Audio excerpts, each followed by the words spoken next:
Hermanos, nomás quería la mitad de la introducción, nada más. Mira, este joven predicó un tremendo especial, amén. Hace unos pocos años yo cantaba también así. No, en realidad, hermanos, en el nombre del Señor es una bendición poder servir a Dios. Ya tengo 61 años siendo cristiano. De esos 61 años, voy al año 47 predicando la palabra de Dios. En realidad 48 años. En 2 años más, si Dios lo permite, mi esposa y yo vamos a cumplir 50 años de matrimonio y 50 años en el ministerio juntos. Va a ser de grande bendición. En 2 años más. Mira, hermano, no soy viejo, nada más soy joven, pero tengo más experiencia siendo joven, es todo. Es todo.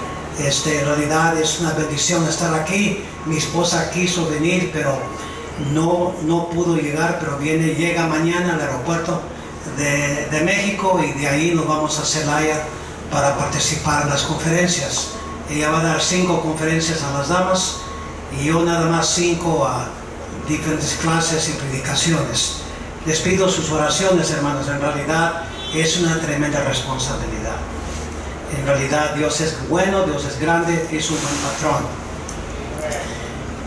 Cuando consideramos las Sagradas Escrituras, es libro de Dios, ni es el libro del predicador, porque si fuera el libro del predicador, podemos juntarnos varios predicadores y cambiar cosas que no nos convienen. Pero ni es el libro del predicador, es palabra de Dios y debe proclamarse, vivirse, enseñarse, porque no nada más nos enseña cómo ganar la vida, nos enseña cómo vivir. Es muy importante. Muchos hombres saben cómo ganar la vida, pero no saben cómo vivir. Tienen que tener sus queridas, tienen que tener sus novias. No saben cómo ser fiel a una mujer, porque no saben cómo vivir, saben cómo ganar la vida. Pero la Biblia nos da principios espirituales como financieros para saber no nada más cómo ganar la vida, pero cómo vivir la vida para que Dios sea honrado y glorificado. Tenemos en nuestras manos, hermanos, un manual que se llama la Palabra de Dios. 39 libros en el Antiguo Testamento, 27 libros en el Nuevo Testamento. Tenemos el corazón de Dios, la voz de Dios, la visión de Dios. Y en realidad tenemos en nuestras manos un tesoro increíble. Cada mañana, Dios permitiendo, ya tengo meses leyendo lo que los teólogos han llamado el Sermón del Monte. Y cada vez que leo ese sermón, aprendo algo nuevo. Cuando empiezas a estudiar la Biblia y aplicar la Biblia y tomarla en serio y en realidad permitir que el Espíritu Santo empiece a dominar tu vida, controlar tu vida, tus pensamientos, la dirección donde caminas, como la Biblia empieza a tomar un sabor diferente. Porque no es nada más una teoría, porque la Biblia para muchos creyentes es una teoría. En realidad saben que es la Biblia, pero no la hacen, no la aplican en su vida. Es la razón que no crecen y no maduran y no llegan a ser los pilares que deben ser.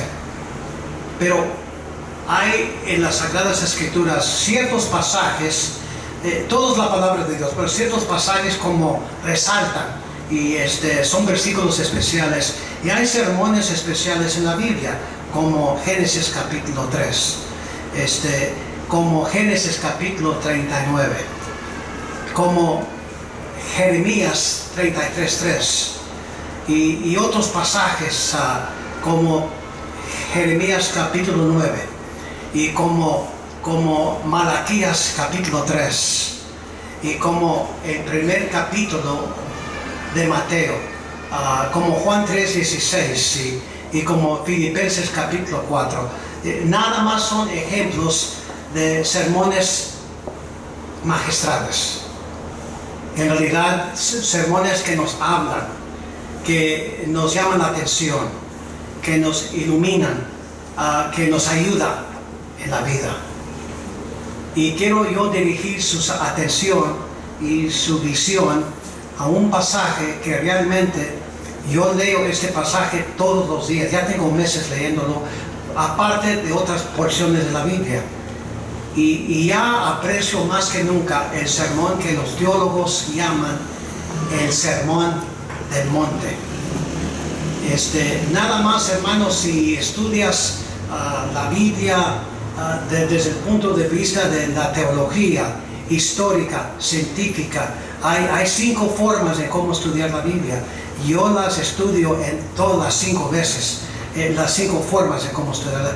La estudio gramaticalmente, tomo el texto y el contexto, a qué fue escrito, por qué fue escrito, qué es lo que nos quiere enseñar, y todas esas formas como me hablan, y me doy cuenta qué tesoro tenemos. Pero eso se requiere tiempo, se requiere esfuerzo, se requiere oración, se requiere una voluntad dispuesta de hacer lo que Dios desea, porque todos queremos vivir como nos pega la gana.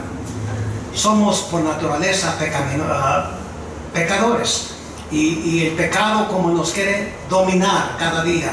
Pero necesitas la disciplina, necesitas entregarte a Dios. No tienes que ser predicador, no tienes que ser misionero, no tienes que ser evangelista, no tienes que ser diácono.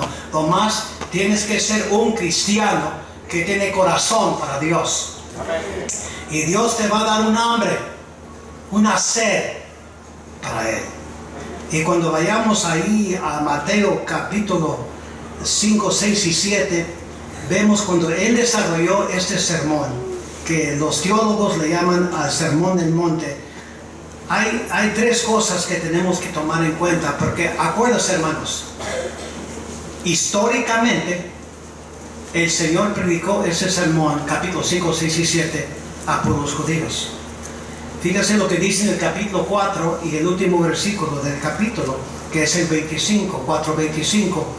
Dice ahí: y le siguió mucha gente de Galilea, de Decápolis, de Jerusalén, de Judea y del otro lado del Jordán.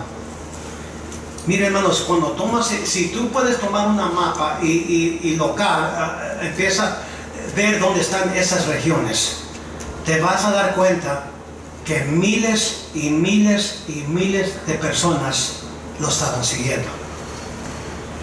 Pero si no tomas en cuenta 3 cosas, históricamente, bíblicamente y científicamente, no le vas a poder sacar jugo a este sermón del monte, porque sí tienes que tomar 3 cosas en mente. En primer lugar, Israel estaba pasando por 3 pruebas y la tienes que tomar en cuenta para poder entender este sermón. En primer lugar, Israel estaba pasando por una crisis política. Acuérdate que en aquel entonces el imperio romano mandaba todo.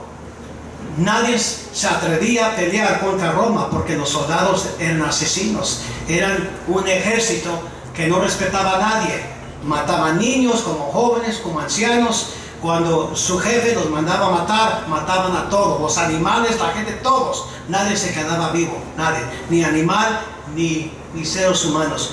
Y eso produjo una actitud de miedo a todo el mundo. Y los líderes eran hombres políticos, hombres que no le importaba el bienestar de la familia o de su pueblo. Ya saben, hermanos, que todos los políticos son así, todos. Fíjese, el presidente que elegimos, el señor López, aunque la mayoría de los mexicanos votaron por él, según la ley mexicana, a los 3 días tiene que entregarle el certificado que fue elegido presidente. Desde cuando ganó ser presidente, todavía no le han entregado el certificado que es de ser presidente, porque así son los políticos. No nos importa las leyes, ellos quieren hacer y hacen lo que les pega la gana. Tarde o temprano van a tener que entregarle el certificado que legalmente ganó y es presidente. Cuando toma el mando el primer día de diciembre, creo que él tiene que tener ese certificado ya en su mano, porque si no, no va a poder mandar. Pero todos los políticos de aquel entonces como hoy día no piensen, hermanos, que ellos nomás desean poder, prestigio y fama. Es todo lo que les importa. Y los políticos en aquel entonces no son diferentes. Eran hombres inconversos, eran hombres incrédulos, eran hombres que no le importaba a nadie, nomás querían ellos empujar su propia agenda. Esa es una de las crisis. Otra crisis era la crisis religiosa. El judaísmo estaba compuesto de 4 grupos: los fariseos, los saduceos, los escribas, los intérpretes de la ley. Y la mayoría de ellos, si no todos, eran inconversos. No es hasta los Hechos capítulo 6 que dice ahí, cuando eligieron diáconos, en ese pasaje dice, y muchos de los sacerdotes aceptaron la fe. Muchos de esos 6,000 fariseos que existían en los días de Cristo, muchos de ellos, miles de ellos, fueron salvos. Porque dice la Biblia ahí que muchos de los sacerdotes creyeron la fe. Porque el Evangelio trabaja, entonces hay que trabajar el Evangelio, porque el Evangelio trabaja. Porque no es palabra de hombre, es palabra de Dios. Y Dios tiene la responsabilidad, el Espíritu de Dios es el que convence a la gente, ilumina a la gente, produce convicción y aún le da fe para que sean salvos. En realidad, el verdadero ganador de almas se llama el Espíritu Santo. Nosotros nomás somos la portavoces de Dios. Le estoy explicando algo técnico nomás. Yo sé que nos llaman ganador de almas, pero el que gana las almas es el Espíritu de Dios, hermanos. No somos nosotros. Somos la portavoces de Dios nada más. Y si eres un portavoz fiel, Dios te va a usar y Dios te va a bendecir. Y ese es el plan de Dios.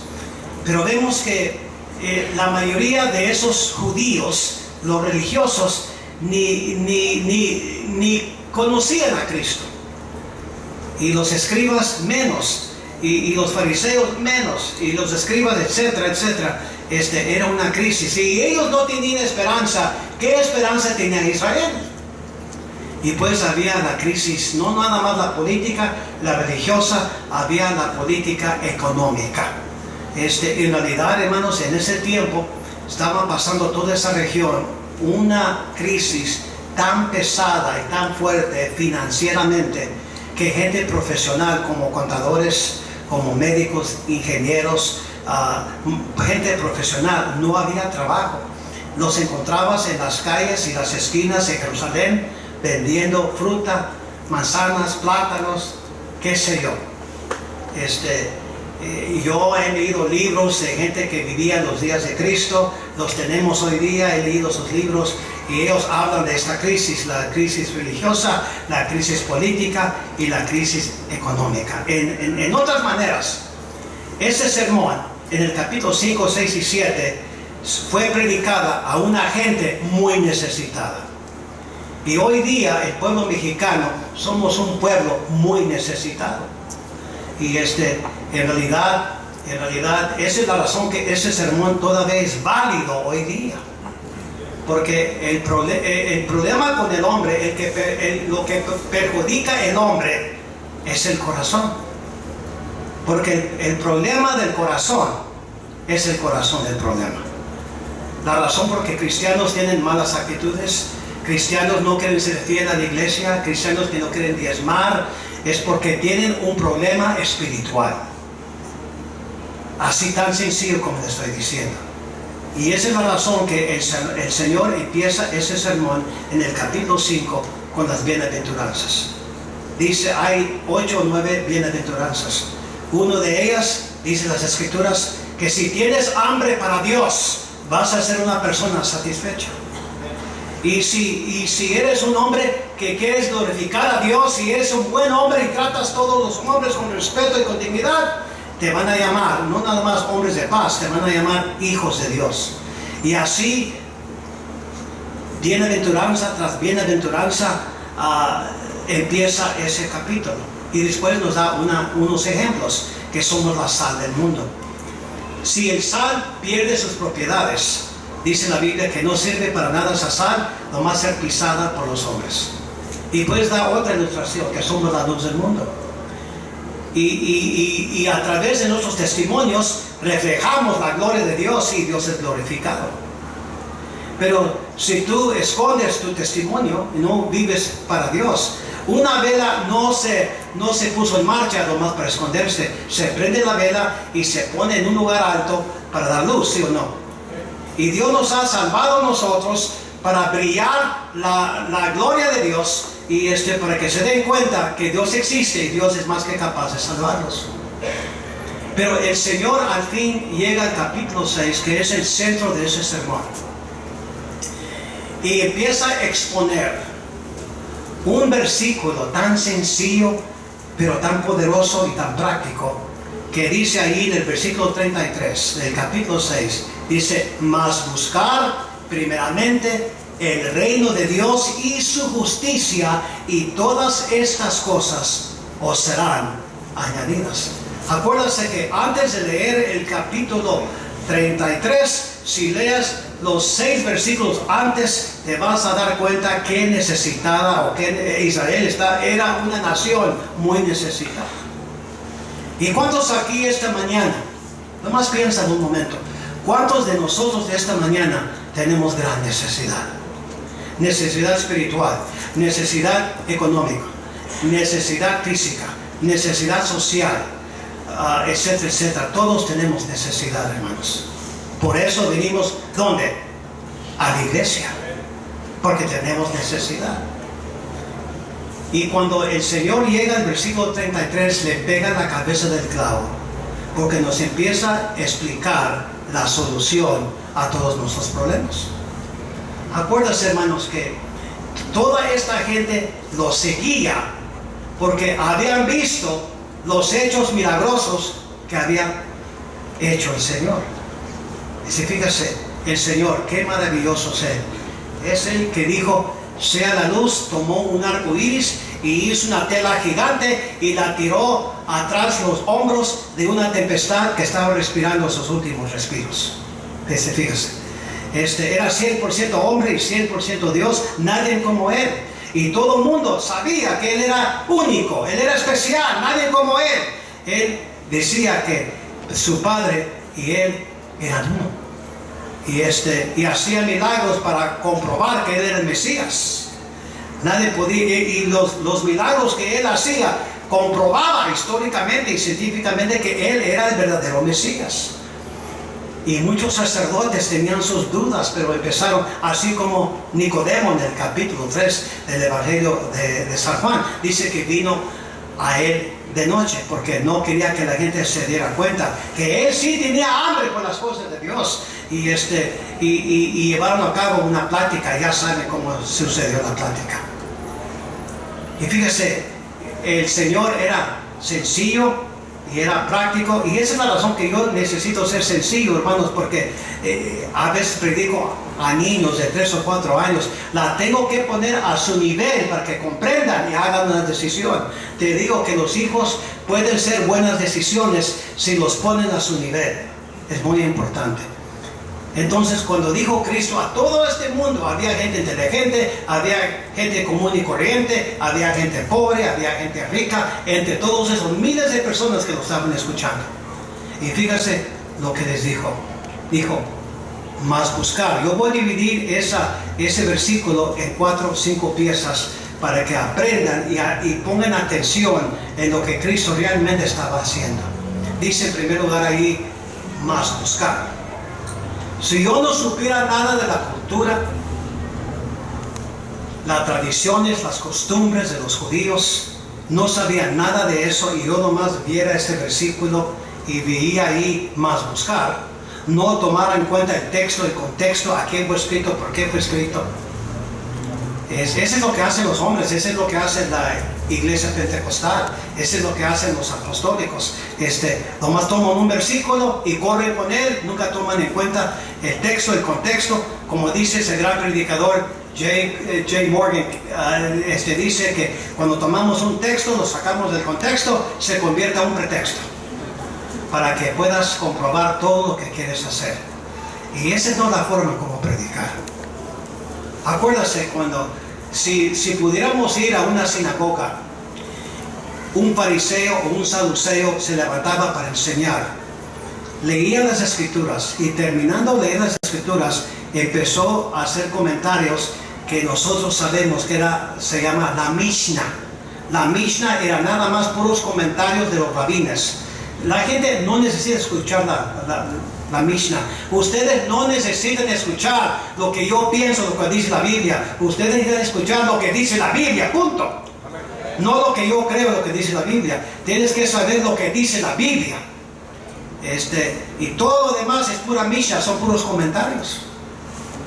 Esa es la razón que cuando Cristo iba a la sinagoga y le traían de la vitrina las Sagradas Escrituras y leía el hebreo, después cuando terminaba la lectura empezaba a exponer y explicar ese pasaje. Esa es la razón que la gente decía de él: ese es diferente, este predica con convicción, este predica con autoridad, este es diferente. Y fíjense, hermanos, si un laico, nosotros predicadores no somos mejores que los laicos porque todos tenemos el Espíritu de Dios, pero si un laico sabe cómo predicar y empieza a escarbar y explicar lo que dice la Biblia, sale un tremendo poder. ¿Se imagina? Esa es la razón que tienes que meter la nariz en la Biblia y saber a quién fue escrito, por qué fue escrito y explicarle a la gente. Tú no tienes que convencernos. Ese no es mi trabajo. Ese es el trabajo del Espíritu de Dios. Tú nada más empiezas a exponer correctamente lo que dice la Biblia y Dios va a hacer su trabajo. Bueno, cuando Cristo dijo más buscar, vamos a suponer que yo no sé nada de trasfondo, cultura y costumbre de los judíos. Nomás veo ese versículo y veo, dice ahí más buscar. Fíjese cómo la tomaría yo.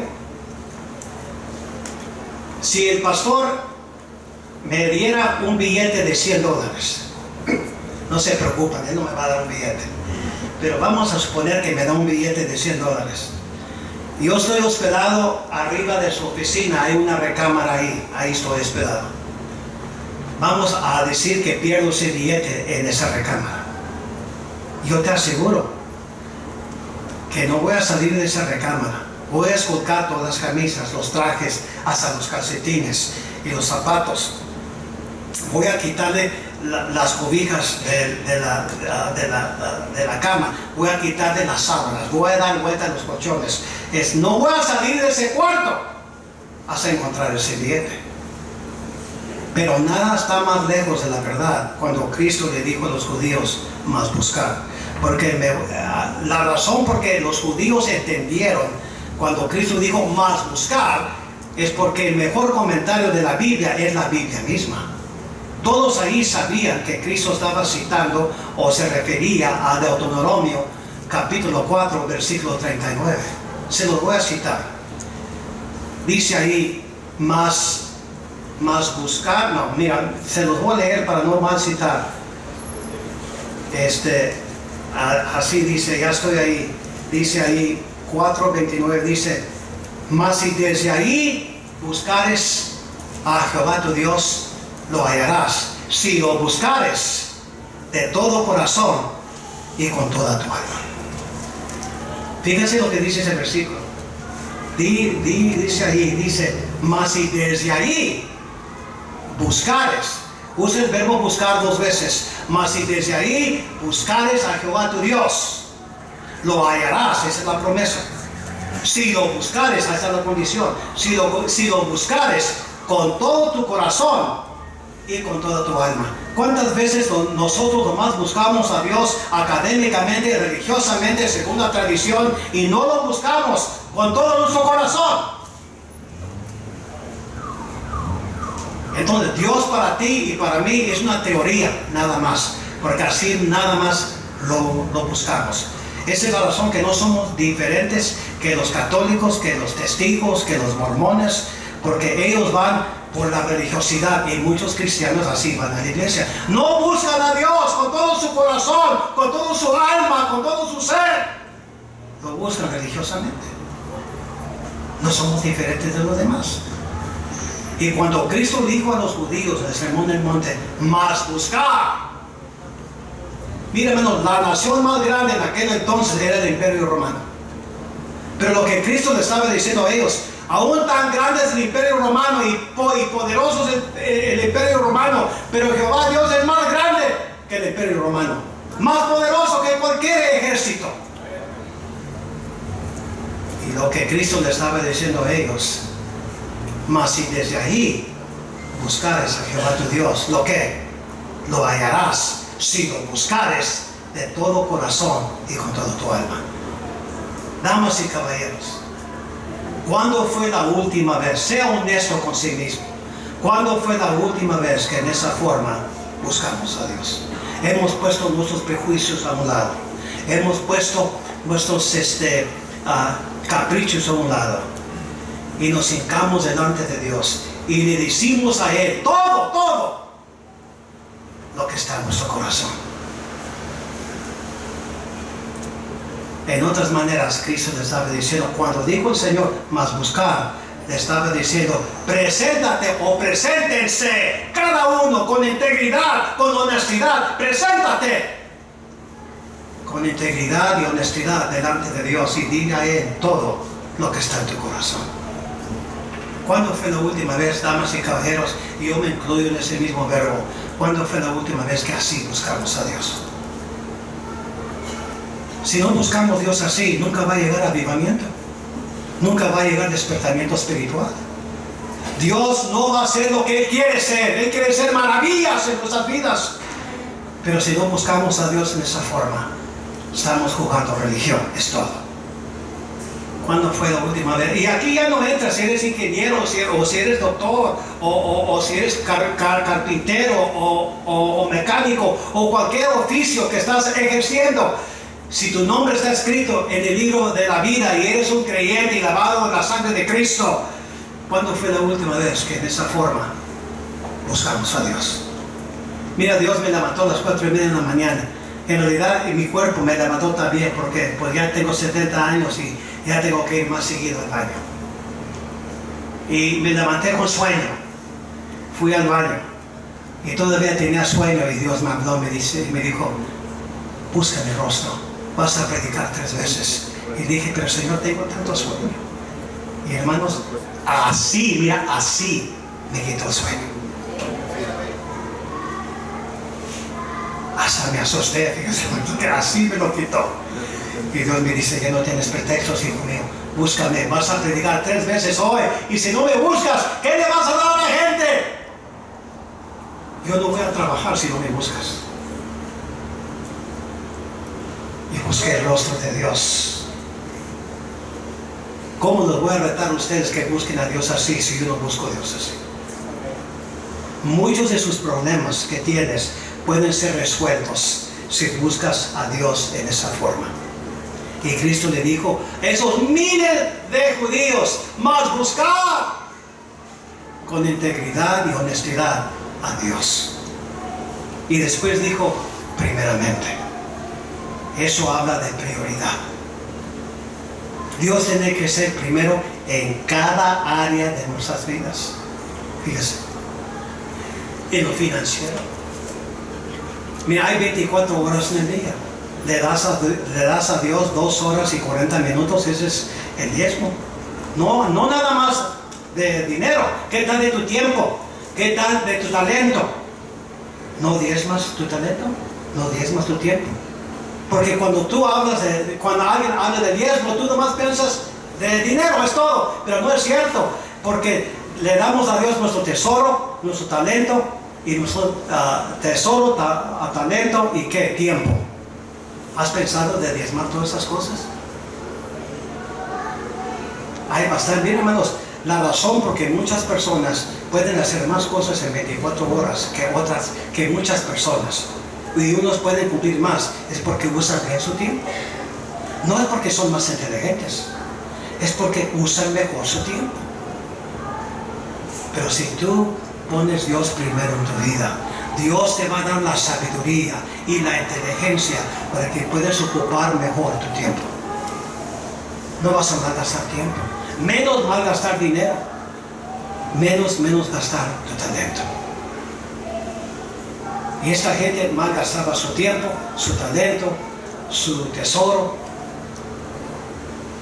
Y muchos aquí no tienen dinero, no es porque no es porque eres tonto o tonta, perdóname que use esas palabras. Es que no abres tu corazón a Dios. Dios te puede dar la sabiduría en cómo usar tu tiempo y tu talento y tu dinero o tu tesoro. Dios te puede enseñar cómo hacer todas esas cosas. Cuando viene un charlatán y tú no te das cuenta, pero ya si tú andas con Dios, tú vas a poder discernir. Dios te va a dar esa capacidad. Ese es un charlatán, pero Dios te lo va a enseñar. Pero si no buscas a Dios, hermanos, con todo tu corazón y con toda tu alma, alguien te va a engañar. Y fíjate lo que Cristo estaba diciendo a esta gente: más buscar,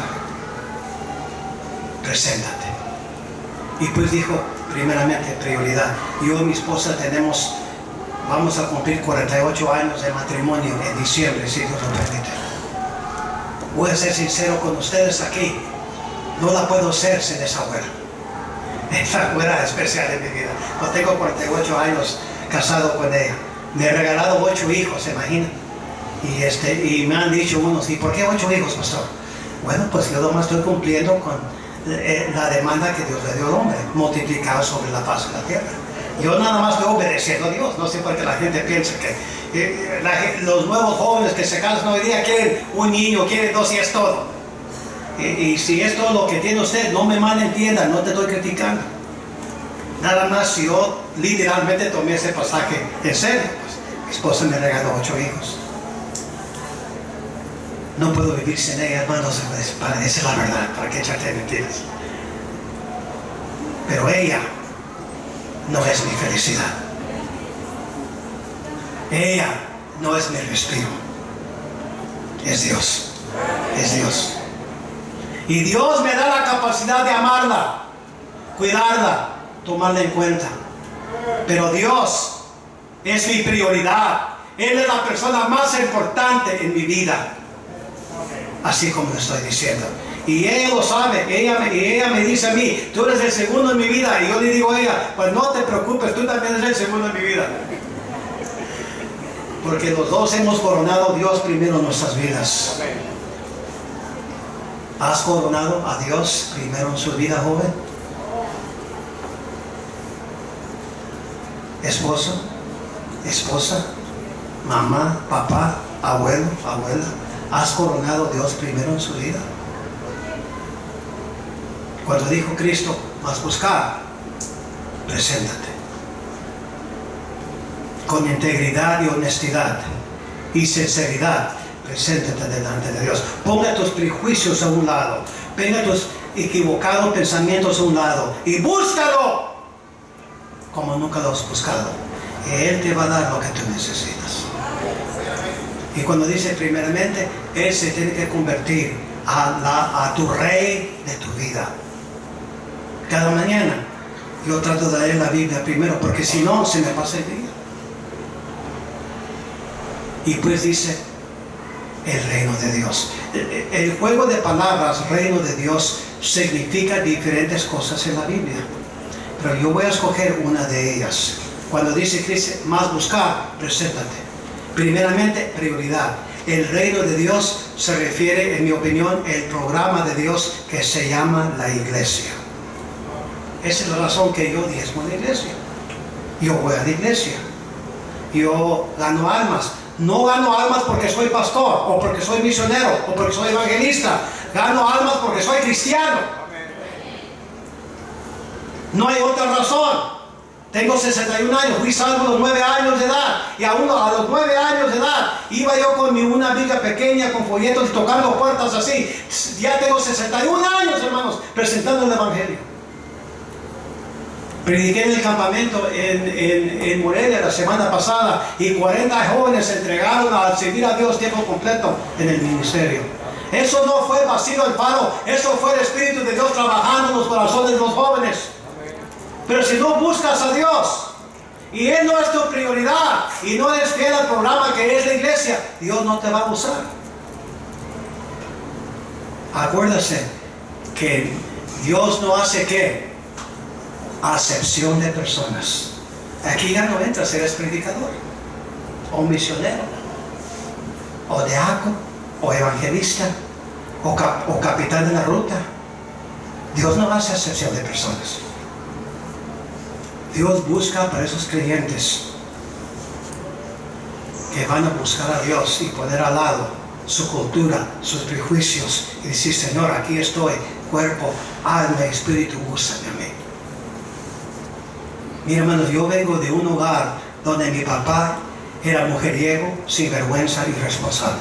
Yo fui salvo a los 9 años de edad. Y ese pastor se convirtió en mi papá, porque yo nunca veía a mi papá. Si iba por semanas y nunca lo veíamos, ni sabíamos dónde iba. Yo tengo hermanos y media hermana regados por todo Texas. Y mi papá fue tan infiel, tenía novias y queridas y por todo Texas. Pero yo no quería vivir ese tipo de vida. Cuando Dios me salvó, me compró cuerpo, alma y espíritu. Y he tratado por la gracia de Dios de servirle a Él estos 61 años. Es la mejor vida que he vivido, hermanos.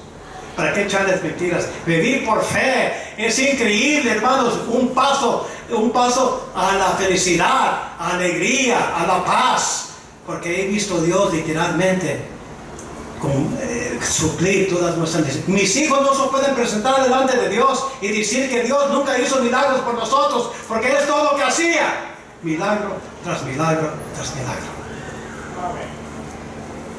Dijo Cristo: mas buscar, preséntate. Primeramente, prioridad. El reino de Dios, su programa, que es la iglesia. Y después dice: y su justicia. Ahí está, yo nomás lo estoy citando. La razón por que lo conozco es porque yo leo el sermón todos los días. Y dice: y su justicia. Todo lo que sabemos de Dios, hermano, su carácter, su persona, cómo piensa, cómo actúa, está en este libro que se llama la palabra de Dios. Esa es la razón que yo soy no 100%, no 300%, no 700%, soy 1000% aficionado a Facebook.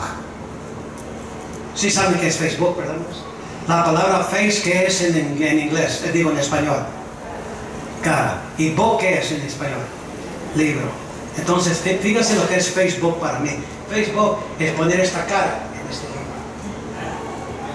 Yo sé que estaban pensando: ¿y por qué este predicador está promoviendo Internet? Yo no estoy promoviendo Internet, estoy promoviendo relación con Dios. Así te vas a ser sabio, así te vas a ser sabia, así vas a poder discernir, así vas a poder vivir para Dios con poder, con convicción, con alegría, con gozo. ¿Y cuántas personas aquí nomás no saben hacer sanas decisiones? No es que eres una mala persona, es que no has crecido, no has madurado. Porque en primer lugar, no buscas a Dios con un corazón quebrantado. En segundo lugar, Él no es tu prioridad. En tercer lugar, no eres fiel al programa que es la iglesia. Y en cuarto lugar, la Biblia no es tu libro de fe y práctica. Cuando dice y su justicia, habla de la palabra de Dios. Dios no nos ha dejado huérfanos, hermanos, nos ha dado la palabra de Dios. ¿Tiene usted una razón bíblica por todo lo que haces? Digo, ¿tienes una razón bíblica?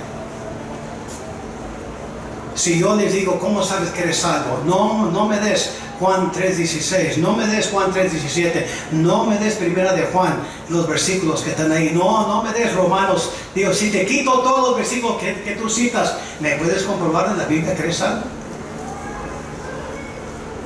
Mira, hermano, cuando tú buscas a Dios sin prejuicios y lo buscas porque eres creyente, las cosas van a cambiar en su vida. En 3 ocasiones, en diferentes, viajo en toda Latinoamérica. Predico con Kevin Wynn, Tammy Ashcraft, Ezequiel Salazar, Luis Parada, toda esa gente. ¿Quién soy yo? Yo no soy nadie, hermano. Pero predico en todas esas conferencias. A veces salgo del avión y me toca una persona en el hombro. Y doy vuelta y digo: buenas tardes o buenos días, ¿cómo le puedo ayudar? ¿O qué es lo que desea? Y me dice: usted es un sacerdote, ¿verdad? No, me dice: eres un padre, ¿verdad? Sí, tengo 8 hijos y tengo una esposa. No hablo yo de ese tipo de padre. Eres un padre, ¿verdad? Y le digo, tú me estás haciendo la pregunta que si soy sacerdote. Sí, fíjese que sí, le dije. Porque en Apocalipsis dice que somos reyes y sacerdotes, ¿sí o no? No estoy echando mentiras. Entonces empiezo a hablar como sacerdote. Hijo mío, si tú murieras hoy, ¿estás 100% seguro que irías a morar con Dios? Pues te ves como un sacerdote, pero no hablas como un sacerdote. ¿Cuándo fue la última vez que alguien le tocó su hombro y le preguntó si eres un padre? ¿Saben por qué no, hermanos? No los quiero juzgar. ¿Saben por qué no lo hacen? Porque no buscas a Dios con todo tu corazón y toda tu alma. No hay otra razón. Porque cuando caminas con Dios, todo el mundo se va a dar cuenta que tú eres diferente. Fíjese. Así tan sencillo como lo estoy diciendo. Esa es la razón que gente me puede hablar ásperamente y les contesto con respeto y con dignidad. Y qué interesante, a veces eso los apaga, ya no saben qué hacer, porque les hablé con respeto y con dignidad. A veces andan avergonzados, a veces agachan la cabeza y ya no saben qué decir. Pero esas cosas nomás vienen cuando pones tus prejuicios a un lado, tus fallas a un lado y buscas a Dios con todo tu corazón. Mira, ya estoy terminando ya. Dijo Cristo a este sermón del monte: mas buscar, preséntate. Primeramente, prioridad. El reino de Dios, el programa de Dios, la iglesia, sea fiel a ella. Y su justicia, palabra de Dios. Y después dice, y todas estas cosas os serán añadidas. Eso para mí suena como promesa de Dios. Y dice, y todas, no dice ahí algunas de esas cosas, dice, y todas estas cosas. ¿Quién de nosotros no tenemos necesidad, hermanos? Todos tenemos necesidad. Y Cristo dice, y todas estas cosas os serán añadidas. Esa es promesa de Dios. Pero fíjate cómo somos todos nosotros. Queremos la promesa, pero no queremos presentarnos. Queremos la promesa, pero no queremos coronarlo. Prioridad de nuestras vidas. Queremos la promesa y no queremos ser fieles al programa de Dios que se llama la iglesia. Queremos la promesa, pero ni leemos la palabra de Dios, ni aplicamos la palabra de Dios, ni testificamos de la palabra de Dios. Así somos. Y termino con esto. Cuando el Señor terminó el sermón, dio una ilustración con dos piezas. Dice, el que oye mis palabras y hace lo que enseñó en capítulo 5, 6 y 7, dice, lo voy a comparar como un hombre prudente, un hombre que construyó su casa sobre la roca. Llegaron la lluvia, vinieron los ríos, sopló el viento violentamente contra la casa, la sacudió. Pero cuando terminó la tormenta, la casa se mantuvo firme. Y después dice, el que no quiere hacer las cosas que acabo de predicar en ese sermón, dice, es como aquel hombre imprudente, o aquel necio, o aquel tonto, que supo la verdad, pero construyó su casa sobre la arena. Y vino las aguas, vino la lluvia, vino los ríos, vino los vientos fuertes y tuvo la casa. Pero fíjese cómo termina la ilustración. Y grande fue su ruina. No nada más se cayó la casa. Cuando dice y grande fue su ruina, perdió ¿qué? Todo, su matrimonio, sus hijos, sus nietos, generaciones que todavía no habían nacido, porque no quiso adredemente, no quiso presentarse, no quiso coronar a Dios primero en su vida. No quiso ser fiel al programa de Dios que se llama la iglesia. No quiso poner su nariz en la palabra de Dios y obedecer sus principios. Y no quiso probar las promesas de Dios. Grande, mi querido oyente, cristiano y cristiana, va a ser tu ruina. Grande va a ser. Porque Dios no hace acepción de personas. Estoy hablando a gente aquí esta mañana que le das a Dios puras propinas. Ni diezmas tu dinero. Mira, vamos a ser sinceros. ¿Ocupa Dios los pesos que damos? ¿Lo necesita? No. Pero nos da a nosotros el privilegio de adorarle con lo poco que Él nos ha dado. Mira hasta dónde ha llegado esto. Mi esposa y yo damos más que 45% de todas las entradas, las ofrendas. Soy misionero, lo que me mandan las iglesias, ya hemos llegado a dar más que 45% y no me hace falta nada, pastor, nada me hace falta. Hasta me sobra.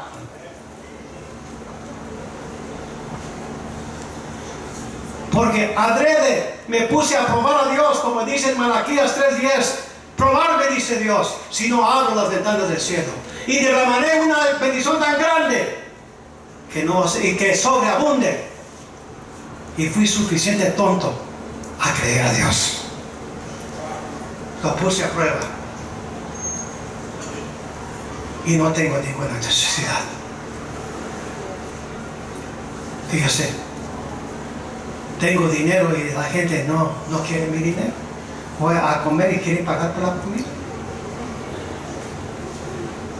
Y quiero pagar por la comida y me dicen, ese es el dinero, pastor. Bueno, entonces, ¿qué hago yo? Las pongo en la ofrenda. ¿Y cuántos aquí ni dan 10%? Te estás robando de grande bendición, porque yo no quiero que grande sea mi ruina. Yo quiero que Dios me bendiga, me saque adelante.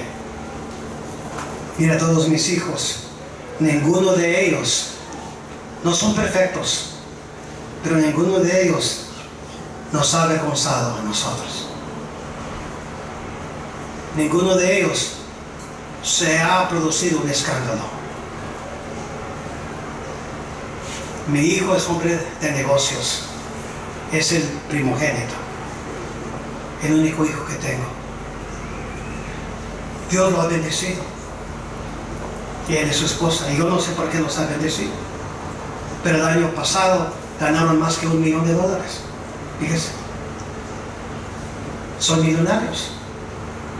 Yo jamás. Y mi nuera me dice, papi, ¿por qué no pides dinero?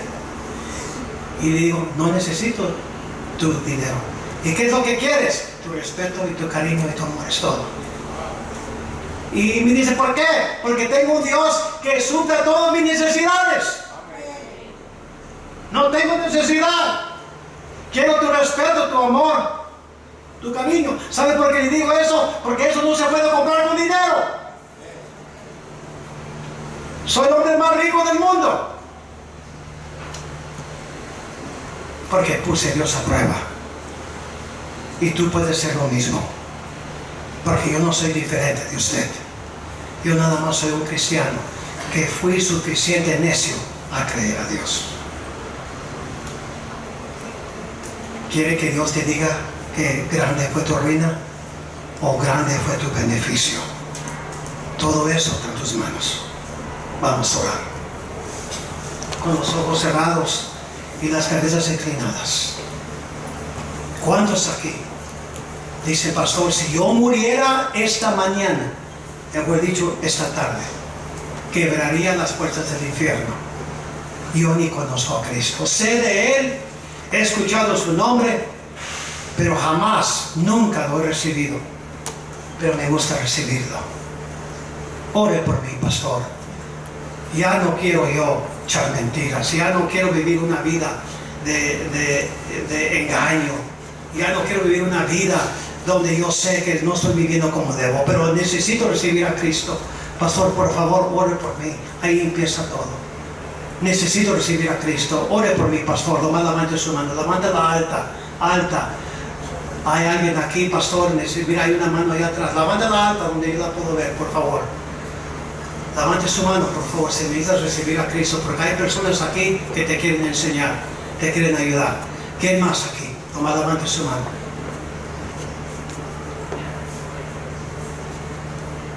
Muy bien. Levanten sus cabezas y abren sus ojos. Mientras que el hermano toque un himno de invitación. Mira, escúcheme bien. Es temprano, apenas son las 12:10. Yo no predico largo. Todos de pie, por favor. Tomás, les voy a pedir que sean honestos con sí mismos. Porque si no eres honesto con sí mismo, nunca la vas a hacer delante de Dios. Nunca, nunca. El mejor enemigo que tienes, el peor enemigo que tienes, es sí mismo. Porque no quieres ser honesto con sí mismo. Pero ¿por qué no pasas aquí enfrente? No necesitas hablar conmigo. Yo no soy la persona con quien tienes que hablar. Él es la persona que tienes que hablar. Y dile, Señor, aquí estoy, cuerpo, alma y espíritu. Soy creyente. Señor, ya no te quiero fallar. Te quiero honrar, te quiero glorificar como laico, como predicador, como evangelista, como candidato de servir a Dios. Aquí estoy, Señor. Úsame. Ponga tu orgullo a un lado, hermano, porque eso no te va a sacar adelante. Ponga tus prejuicios a un lado, porque eso no te va a sacar adelante. Tenga un corazón para Dios, eso te va a sacar adelante. No importa si estás en el segundo, acá arriba o allá abajo. Pásame aquí enfrente. Humíllate delante de Dios. Y si no puede pasar, ahí en sus sillas, ahí cáiganse sobre sus rodillas. Y dile a Dios, perdóname. Perdóname. Te entrego mi alma, mi cuerpo, mi espíritu. Trabaja en mi vida, Señor. En realidad, Señor, quiero presentarme. Quiero coronar de prioridad de mi vida. Señor, quiero que el programa de Dios sea un programa importante en mi vida. Señor, la palabra de Dios es mi arma. Y la promesa de Dios es importante en mi vida. Dígaselo a Dios, hermanos. Porque Él es la persona que te va a sacar adelante. Voy a pedir que venga el pastor y que termine la invitación. Siguen orando, hermanos, por favor.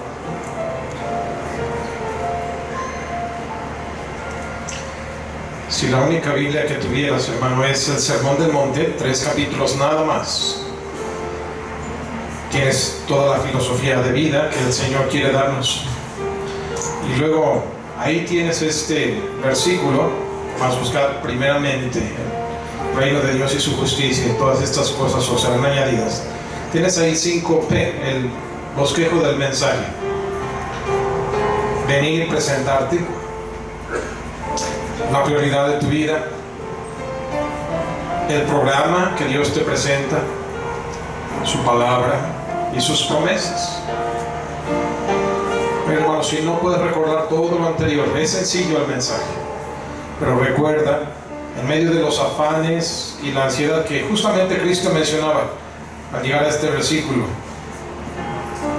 las aves del campo, las aves del cielo, no hilan, no siembran, como Él les da de comer, y luego los lirios del campo no hilan y Dios los viste mejor que Salomón.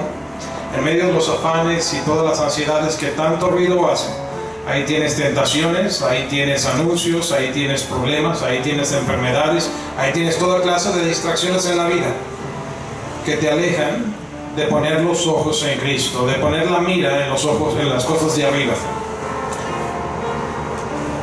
Si no tomas una decisión, hermano, pues tu vida va a ser una veleta que mueve este mundo y sus filosofías, que van a estar robando tu atención y tu esfuerzo, tu energía, tu recurso hacia afanes y ansiedades. Pero mira cómo Dios te propone algo en este Sermón del Monte y aquí en este versículo, como un núcleo, una semillita ahí, resumido. Pon tu mira en el plan de Dios, hay un programa, dale prioridad, preséntate, míralo en su palabra.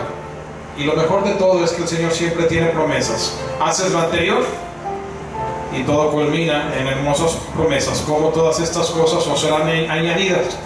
Aquello por lo que te afanas, aquello por lo que te angustias, Dios dice, tú haz lo mío, yo te doy aquello que tanto te importa. Le entras al plan de Dios, ahí está su propuesta. La decisión es tuya, puedes salir de aquí igual que como entraste. Puedes salir con una perspectiva diferente, una filosofía de vida según Cristo. De eso se trata el llamado Sermón del Monte. Una vez más, habrá alguno que si muriera hoy diría, pastor, yo no sé a dónde iría mi alma, ore por mí. ¿Habrá alguien así? No sé a dónde iría mi alma si yo muriera hoy, ore por mí. ¿Habrá alguien así? Alguien que diga, pastor, soy salvo pero no he sido bautizado, no he dado ese primer paso de obediencia de todo creyente. Es el bautismo. Todo aquel que creyó en Cristo fue bautizado. ¿Habrá alguien aquí que diga, yo necesito ser bautizado? ¿Alguien así?